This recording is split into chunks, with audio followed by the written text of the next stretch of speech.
featuring the white exterior. As you can see, this is not a basic car, not even street legal. So how we're not getting arrested right now is beyond me. Having the skinny slicks in the front, big tucked out slicks in the back.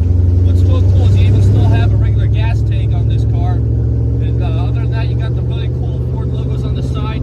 We do have a binder, we do have a folder, we even have some sheets in the back giving a better description of the car than we can give you right now since we're limited on time. But other than that, moving on to the inside right now, we're moving on to a basic manual. We have all of our gauges. Of course, this thing has been modified. You have the roll bar, updated gauges in the front, the tack, and more importantly, that high idle is not me. That is because this car is so mean. Our roll bar is even in the back. You do not want to put your kids in here, ladies and gentlemen. In fact, one of the reasons about this car is this car has a spool